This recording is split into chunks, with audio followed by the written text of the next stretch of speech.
After Effects works with text just like it can work with images. You can use text to create titles for your films.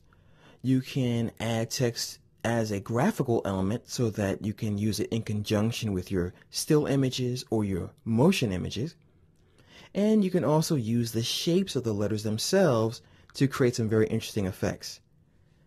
The type tool is right here, and you can choose to work with horizontal type or vertical type, which goes up and down.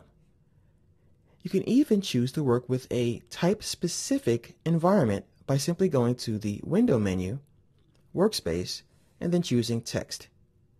Don't forget, you can also go right here and choose text from this menu as well.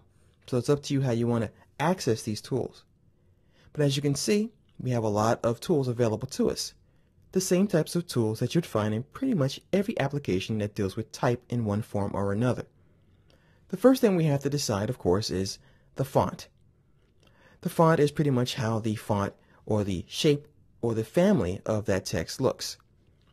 And you can see all kinds in this list here. Now, font plays a pretty important role in the design of your document. So if you just lay down some text just because you want to just get something there, you're not really doing justice to the design itself. So for example, if you want something very impactful, well, impact is going to be your best friend. And I use it all the time. So I can click one time in my composition panel and notice what happens. Right away, I receive a text layer just automatically. And I have an I-beam, which is ready for me to input text. So I'll go ahead and type long road. And there it is, very light. I'm going to highlight this text by simply clicking and dragging my mouse over it. And if I want to change the color, well, here's the color swatch. Very easy. Or I can use the eyedropper and click somewhere in my image to kind of steal and get that nice color that's going to match the environment. To deselect, hit the selection tool, and I can click and resize this text by grabbing one of these handles. It's a little tricky sometimes.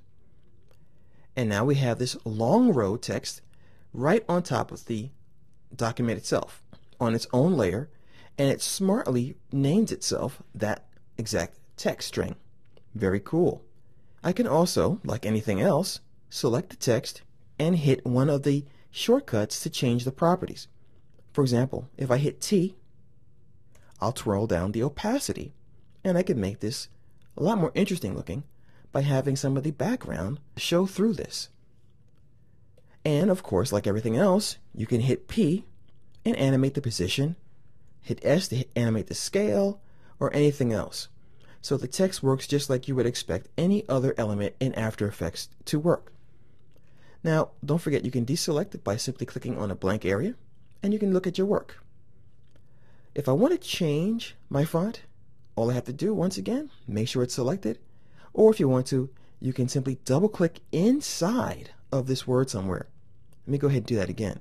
So once again, I'll grab the selection tool, and I'll highlight my text just to make sure I have it, double-click, and now I can change the font if I want. So let's choose Jazz. Very cool. And I'll go ahead and grab the handles and scale that so it fits. Likewise, I can use this slider here to scale the text so the font gets larger and smaller. If there is a style associated with it, I can find it in this drop-down. Currently, Jazz only has plain, but some of them, like Helvetica and some of the other ones, have different styles in there. So let me see if I can just grab Helvetica. Here's oblique, bold, and bold oblique. So it's up to you. Keep in mind that all fonts do not have this option. You can change your color once again by clicking here. And you can also change your tracking, your leading, and all the other options right here as well. I just want to say that if you are going to have more than one sentence, you can adjust the leading, which is the spacing in between two sentences or more sentences. And the rule of thumb is that you should have the leading approximately 2 point sizes larger than the actual font size. So let's say I had the long road and I had a couple of other sentences here, and they were all 83 point. Then my leading should be 85. Once again, rule of thumb, you don't have to particularly follow that. So that's just a basic primer on how to use the text tools inside of After Effects. They can accentuate your design, and you really should spend as much time on thinking about your font choices and their styles and colors as you do on the actual elements as far as your still images and your motion images as well.